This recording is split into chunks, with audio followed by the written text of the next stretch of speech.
Railway with Shyam YouTube channel पर आप सभी लोगों का स्वागत है। आशा करता हूं आप सभी लोग अच्छे होंगे, स्वस्थ होंगे। आज की इस वीडियो में मैं आप सभी लोगों के लिए रेलवे ग्रुप डी में पूछे जाने वाले जीके जीएस के अति महत्वपूर्ण प्रश्नों का प्रैक्टिस सेट लेकर के आया हूं, जो आपके एग्जाम के लिए सबसे ज़्यादा महत्वपूर्ण है। तो आज के इस प्रैक्टिस सेट को आपको शुरू से लेकर के एंड तक फुल वॉच करते रहना है। ये वीडियो अगर आपको पसंद आए तो प्लीज़ आप लोग इस वीडियो को लाइक और चैनल को आप लोग सब्सक्राइब करना बिल्कुल ना भूलें।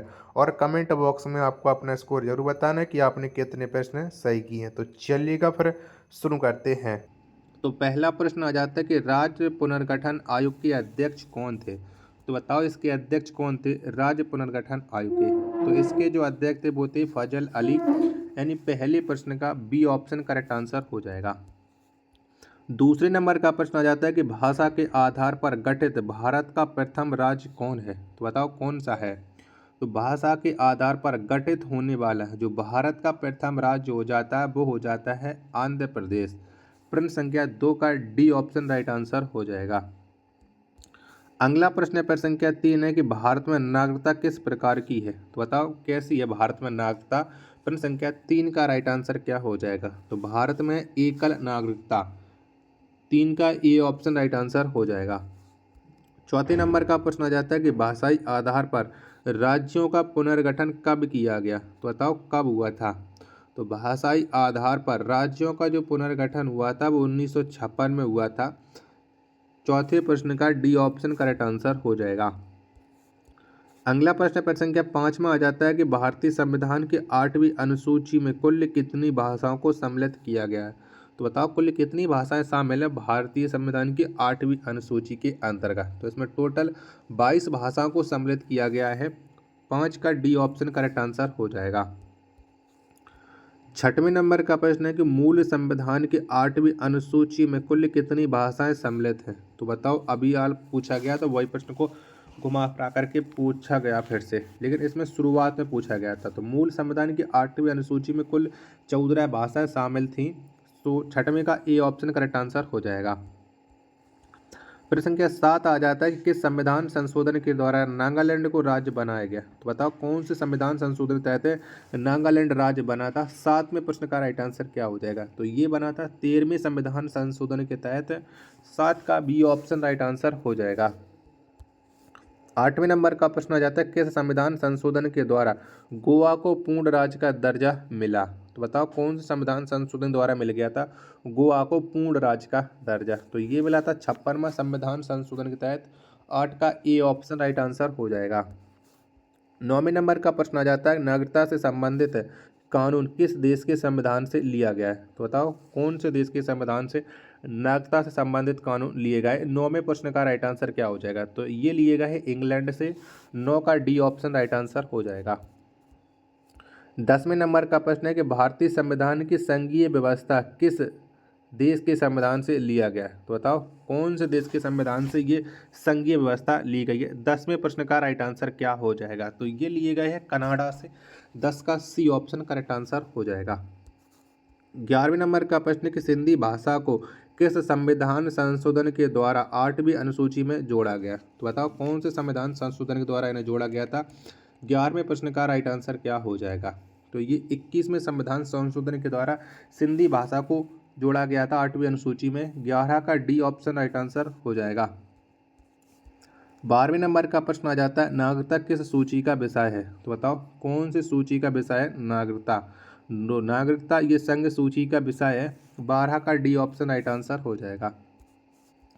13वें नंबर का प्रश्न आ जाता है नागरिकता से संबंधित कानून का प्रावधान संविधान के किस भाग में किया गया है। तो बताओ कौन से भाग में किया गया है। तो नागरिकता से संबंधित कानून का जो प्रावधान है ये संविधान के भाग 2 में है। किसमें भाग 2 में। 13 का बी ऑप्शन राइट आंसर हो जाएगा।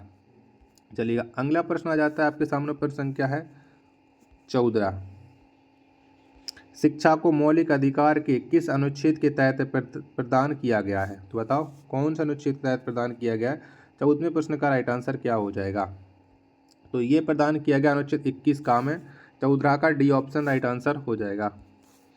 15वें नंबर का प्रश्न आ जाता है कि देशीकरण के द्वारा भारतीय नागरिकता को प्राप्त करने के लिए भारत में कितने वर्षों तक निवास करना आवश्यक है। तो बताओ कितने वर्षों तक निवास करना आवश्यक है। तो ये 5 वर्षों तक निवास करना आवश्यक हो जाता है। 15 का डी ऑप्शन करेक्ट आंसर हो जाएगा। 16वें नंबर का प्रश्न आ जाता है कि 8वीं अनुसूची में बोडो, मैथिली, डोगरी एवं संथाली भाषा को किस संविधान संशोधन के द्वारा जोड़ा गया। तो इसे कौन संविधान संशोधन के द्वारा जोड़ा गया था। तो ये जोड़े गए थे 92वें संविधान संशोधन तहत। 16 का डी ऑप्शन करेक्ट आंसर हो जाएगा। 17वें नंबर का प्रश्न आ जाता है कि हिंदी दिवस किस तिथि को मनाया जाता है। तो बताओ हिंदी दिवस कब मनाया जाता है। तो हिंदी दिवस ये 14 सितंबर को मनाया जाता है। 17वें प्रश्न का सी ऑप्शन करेक्ट आंसर हो जाएगा। 18वें नंबर का प्रश्न आ जाता है कि राजभाषा का वर्णन किस भाग में किया गया है। तो बताओ कौन से भाग में है। तो राजभाषा का जो वर्णन है ये संविधान के भाग 15 में है। 18वें प्रश्न का सी ऑप्शन राइट आंसर हो जाएगा। 19वें नंबर का प्रश्न आ जाता है कि प्रथम राजभाषा आयोग का गठन। तो बताओ कौन कब किया गया था प्रथम राजभाषा आयोग का गठन। तो ये 1955 में किया गया था प्रथम राजभाषा आयोग का गठन। 19वें प्रश्न का बी ऑप्शन करेक्ट आंसर हो जाएगा। 20वें नंबर का प्रश्न आ जाता है कि राजभाषा आयोग के प्रथम अध्यक्ष कौन थे। तो बताओ कौन थे। तो राजभाषा आयोग के जो प्रथम अध्यक्ष थे वो हो जाते बीजी खैर। कौन बीजी खैर हो जाते हैं। 21वें प्रश्न का ए ऑप्शन करेक्ट आंसर हो जाएगा। चलिएगा अगला प्रश्न प्रश्न संख्या 21 है कि भारत के मूल संविधान में कुल कितने मौलिक अधिकार का प्रावधान किया गया। तो बताओ मूल संविधान में कितने मौलिक अधिकार थे। तो टोटल थे 7 मौलिक अधिकार। 21 का सी ऑप्शन राइट आंसर हो जाएगा।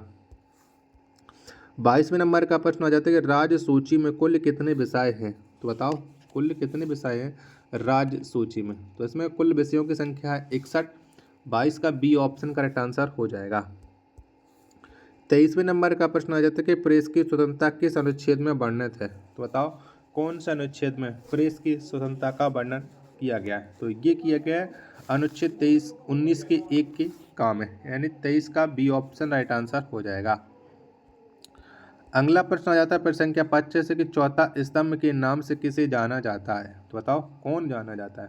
तो चौथा स्तंभ के नाम से प्रेस को जाना जाता है। 24 का सी ऑप्शन करेक्ट आंसर हो जाएगा। 25वें नंबर का प्रश्न आ जाता है कि प्राण एवं दैहिक स्वतंत्रता का संरक्षण किस अनुच्छेद में वर्णित है। तो बताओ इसका वर्णन कौन से अनुच्छेद में प्राण एवं दैहिक स्वतंत्रता का। 25वें प्रश्न का राइट आंसर क्या हो जाएगा। तो ये मिलता है अनुच्छेद 21 में। 25 का बी ऑप्शन करेक्ट आंसर हो जाएगा।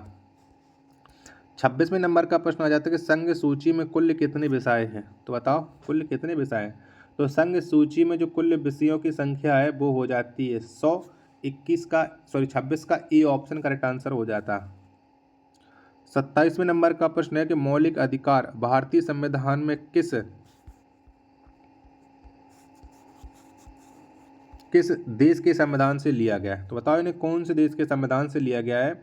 27वें प्रश्न का राइट आंसर क्या हो जाएगा। तो ये लिए गए यूएसए से। ए ऑप्शन करेक्ट आंसर हो जाएगा। वीडियो पसंद आ रही होगी तो प्लीज़ आप लोग वीडियो को लाइक और चैनल को सब्सक्राइब करना आप लोग बिल्कुल ना भूलें।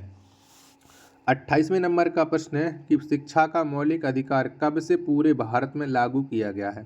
तो बताओ इसे कब से लागू किया गया है। तो शिक्षा का जो मौलिक अधिकार है वो 1 अप्रैल 2010 से पूरे भारत में लागू है। 28 का बी ऑप्शन करेक्ट आंसर हो जाएगा। 29वें नंबर का प्रश्न आ जाता है कि विश्व का प्रथम लिखित संविधान किसका है। तो बताओ कौन से देश का है। तो विश्व का जो प्रथम लिखित संविधान है ये है यूएसए का। 29 का बी ऑप्शन करेक्ट आंसर हो जाएगा। प्रश्न संख्या 30 आ जाता है किस संविधान संशोधन के द्वारा शिक्षा को मौलिक अधिकार प्रदान किया गया है। तो बताओ कौन से संविधान संशोधन के द्वारा मिला हुआ है। तो ये प्राप्त हुआ है 86वां संविधान संशोधन के तहत। 30 का सी ऑप्शन करेक्ट आंसर हो जाएगा। 31वें नंबर का प्रश्न है कि आपात उपबंध का वर्णन किस किया गया है। तो बताओ किस में किया गया है। तो आपात उपबंध का जो वर्णन किया गया है ये अनुच्छेद 18 में किया गया है, यानी 31 का सी ऑप्शन करेक्ट आंसर हो जाएगा। अगला प्रश्न आ जाता है प्रश्न संख्या 32 कि राज्य पुनर्गठन आयोग की स्थापना, तो बताओ कब हुई थी राज्य पुनर्गठन आयोग की स्थापना। 32 में प्रश्न का राइट आंसर क्या हो जाएगा? तो राज्य पुनर्गठन आयोग की जो स्थापना की गई थी वो की गई थी 1953 में। 32 का डी ऑप्शन करेक्ट आंसर हो जाएगा। 33वें नंबर का प्रश्न आ जाता है कि अभी तक भारतीय नागरिकता अधिनियम 1955 में कितनी बार संशोधन हो चुका है? तो बताओ कितनी बार संशोधन हो चुका है? 33 में प्रश्न का आंसर आपको देना है। तो ये 6 बार संशोधन हो चुका है। 33 का ए ऑप्शन करेक्ट आंसर हो जाएगा। 34वें नंबर का प्रश्न आ जाता है कि मौलिक अधिकार किस भाग से संबंधित है? तो बताओ मौलिक अधिकार का संबंध है वो कौन से भाग से? 34वें प्रश्न का राइट आंसर क्या हो जाएगा? तो इसका संबंध है भाग 3 से। 34 का सी ऑप्शन राइट आंसर हो जाएगा। 35वें नंबर का प्रश्न आ जाता है कि आपातकालीन उपबंध किस देश से लिया गया है? तो बताओ कौन से देश से आपातकालीन उपबंध लिए गए? 35 में प्रश्न का राइट आंसर क्या हो जाएगा? तो इन्हें लिया गया है जर्मनी से। 35 का ए ऑप्शन करेक्ट आंसर हो जाएगा। 36वें नंबर का प्रश्न है कि उपाधियों का अंत वर्णित है। तो बताओ किस में वर्णन मिलता है उपाधियों के अंत का? तो उपाधियों के अंत का जो वर्णन है वो अनुच्छेद 18 में है। 36 का ए ऑप्शन करेक्ट आंसर हो जाएगा। 37वें नंबर का प्रश्न है कि मौलिक अधिकारों का रक्षक कहलाता है। तो बताओ कौन कहलाता है? तो मौलिक अधिकारों का जो रक्षक कहलाता है ये कहलाता है सर्वोच्च न्यायालय और उच्च न्यायालय, यानी ए एवं बी दोनों राइट आंसर हो जाएंगे। 37 का डी ऑप्शन करेक्ट आंसर हो जाएगा। 38वें नंबर का प्रश्न है कि मौलिक अधिकारों में संशोधन कर सकता है। तो बताओ कौन कर सकता है मौलिक अधिकारों में संशोधन? तो केवल संसद कर सकती है मौलिक अधिकारों में संशोधन। 38 का बी ऑप्शन करेक्ट आंसर हो जाएगा। प्रश्न संख्या 39 अस्पष्टता का अंत संबंधित है। तो बताओ किससे संबंध रखता है ये अस्पष्टता का अंत? तो इसका संबंध है अनुच्छेद 17 से। 39 का डी ऑप्शन राइट आंसर हो जाएगा।